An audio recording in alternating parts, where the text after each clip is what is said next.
Just a moment ago, my daughter Rebecca texted me for good luck. Her text said, "Mom, you will rock." I love this. Getting that text, it was like getting a hug. And so there you have it. I embody the central paradox. I'm a woman who loves getting texts, who's going to tell you that too many of them can be a problem. Actually, that reminder of my daughter brings me to the beginning of my story, 1996, when I gave my first TED Talk. Rebecca was 5 years old, and she was sitting right there in the front row. I had just written a book that celebrated our life on the internet, and I was about to be on the cover of Wired magazine. In those heady days, we were experimenting with chat rooms and online virtual communities. We were exploring different aspects of ourselves, and then we unplugged. I was excited. And as a psychologist, what excited me most was the idea that we would use what we learned in the virtual world about ourselves, about our identity, to live better lives in the real world.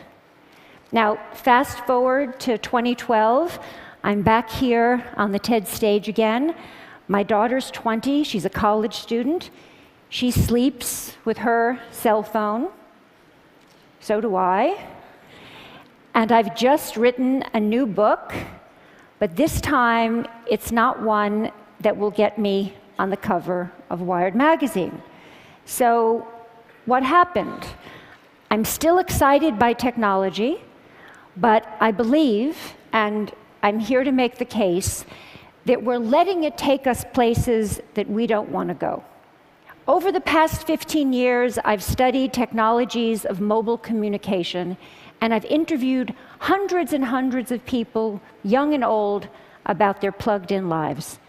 And what I've found is that our little devices, those little devices in our pockets, are so psychologically powerful that they don't only change what we do, they change who we are. Some of the things we do now with our devices are things that only a few years ago we would have found odd or disturbing, but they've quickly come to seem familiar, just how we do things. So just to take some quick examples, people text or do email during corporate board meetings. They text and shop and go on Facebook during classes, during presentations, actually during all meetings. People talk to me about the important new skill of making eye contact while you're texting. People explain to me that it's hard, but that it can be done.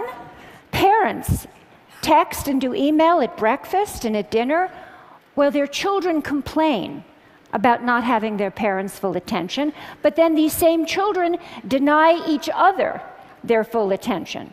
This is a recent shot of my daughter and her friends being together while not being together. And we even text at funerals. I study this.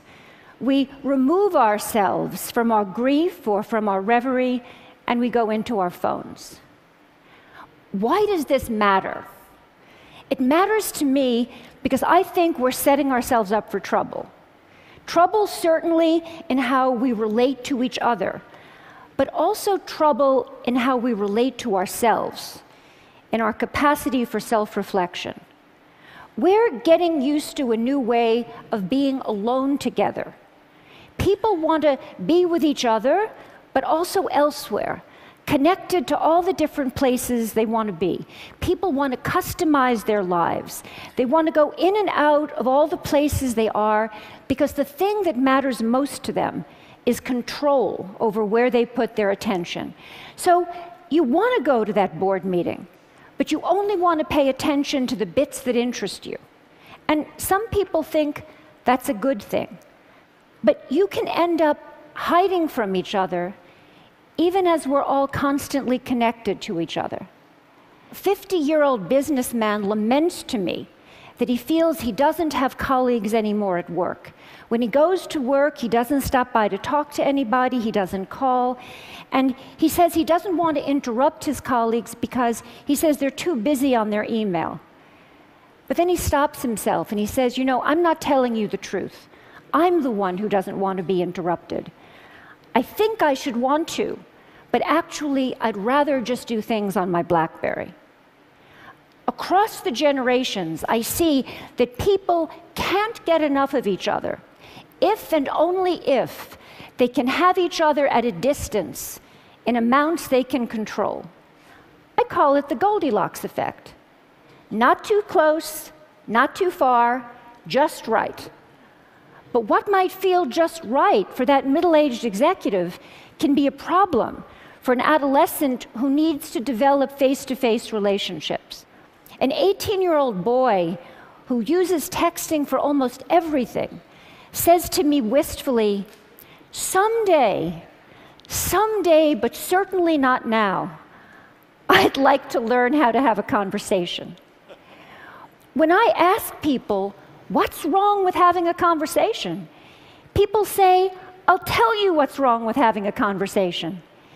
It takes place in real time, and you can't control what you're going to say. So that's the bottom line.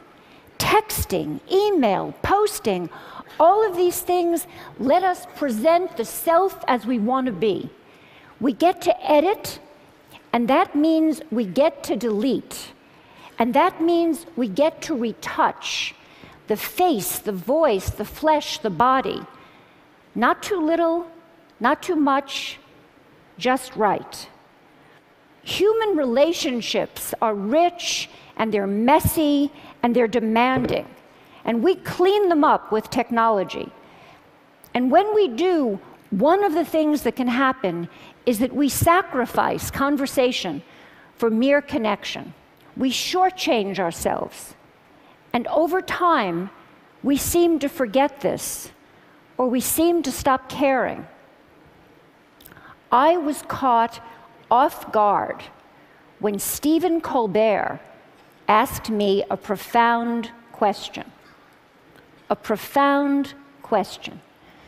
He said, don't all those little tweets, don't all those little sips of online communication add up to one big gulp of real conversation? My answer was no. They don't add up.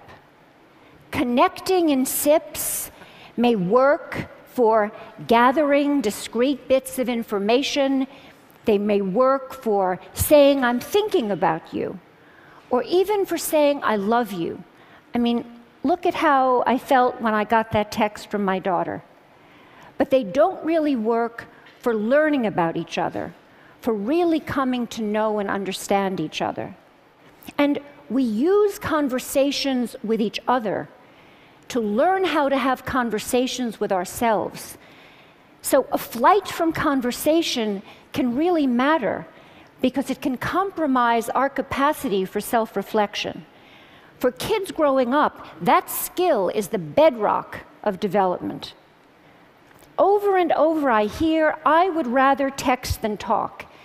And what I'm seeing is that people get so used to being shortchanged out of real conversation, so used to getting by with less, that they become almost willing to dispense with people altogether. So, for example, many people share with me this wish that someday a more advanced version of Siri, the digital assistant on Apple's iPhone, will be more like a best friend, someone who will listen when others won't. I believe this wish reflects a painful truth that I've learned in the past 15 years. That feeling that no one is listening to me is very important in our relationships with technology. That's why it's so appealing to have a Facebook page or a Twitter feed, so many automatic listeners. And the feeling that no one is listening to me makes us want to spend time with machines that seem to care about us. We're developing robots, they call them sociable robots, that are specifically designed to be companions to the elderly, to our children, to us. Have we so lost confidence that we will be there for each other? During my research, I worked in nursing homes, and I brought in these sociable robots that were designed to give the elderly the feeling that they were understood. And one day I came in, and a woman who had lost a child was talking to a robot in the shape of a baby seal. It seemed to be looking in her eyes. It seemed to be following the conversation. It comforted her. And many people found this amazing. But that woman was trying to make sense of her life with a machine that had no experience of the arc of a human life. That robot put on a great show. And we're vulnerable. People experience pretend empathy as though it were the real thing. So, during that moment, when that woman was experiencing that pretend empathy, I was thinking, that robot can't empathize. It doesn't face death. It doesn't know life. And as that woman took comfort in her robot companion, I didn't find it amazing. I found it one of the most wrenching, complicated moments in my 15 years of work.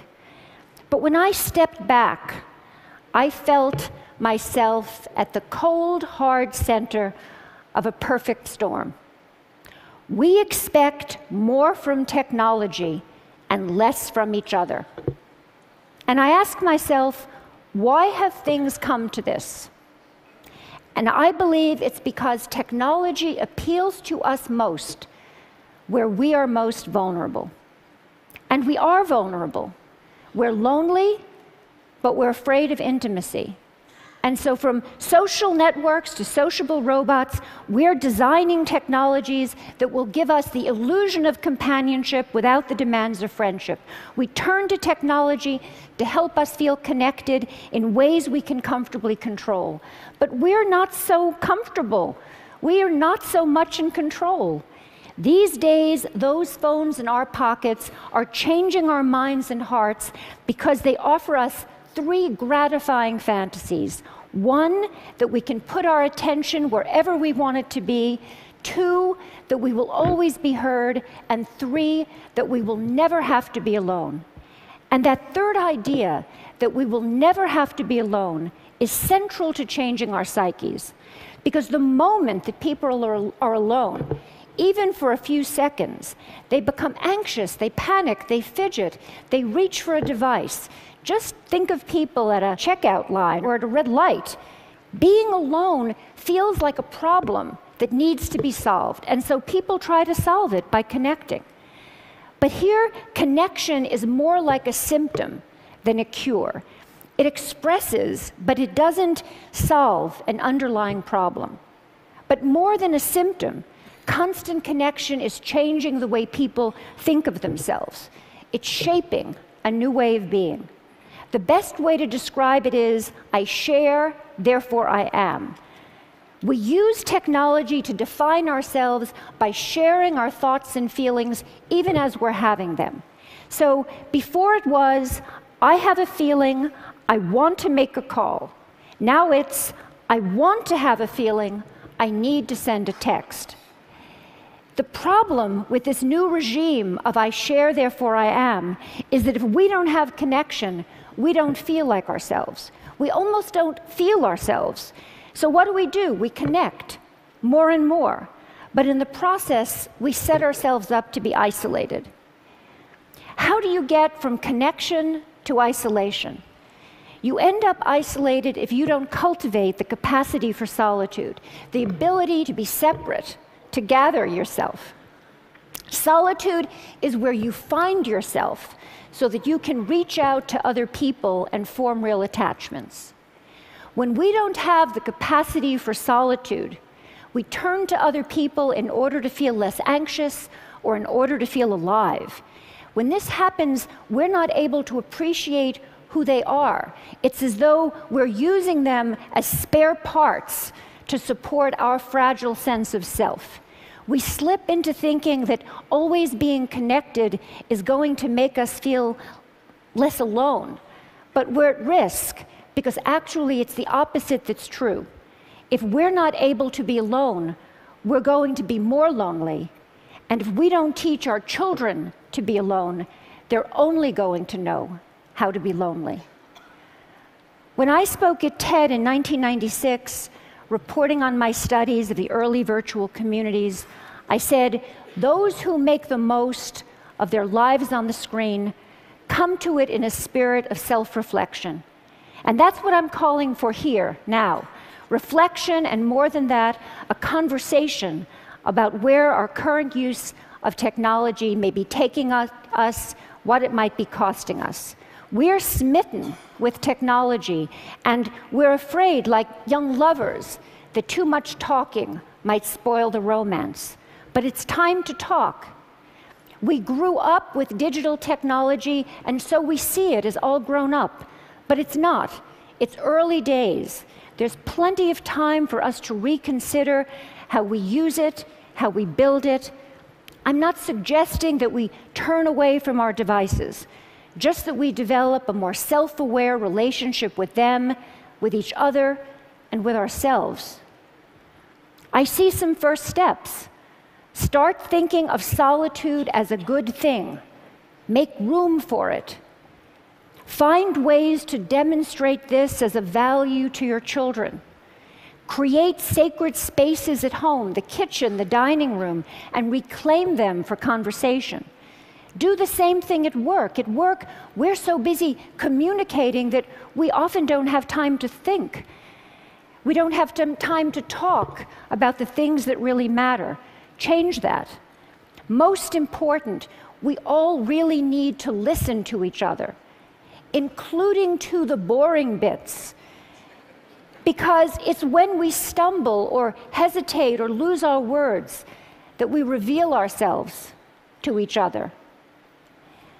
Technology is making a bid to redefine human connection, how we care for each other, how we care for ourselves, but it's also giving us the opportunity to affirm our values and our direction. I'm optimistic. We have everything we need to start.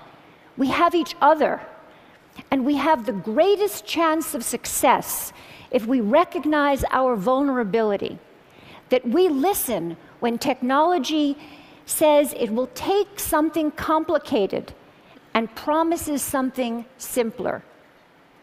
So in my work, I hear that life is hard, relationships are filled with risk, and then there's technology. Simpler, hopeful, optimistic, ever young. It's like calling in the cavalry. An ad campaign promises that online and with avatars, you can, quote, finally, love your friends, love your body, love your life. Online and with avatars. We're drawn to virtual romance, to computer games that seem like worlds, to the idea that robots will someday be our true companions. We spend an evening on the social network instead of going to the pub with friends. But our fantasies of substitution have cost us. Now we all need to focus on the many, many ways technology can lead us back to our real lives, our own bodies, our own communities, our own politics, our own planet. They need us. Let's talk about how we can use digital technology, the technology of our dreams, to make this life the life we can love. Thank you.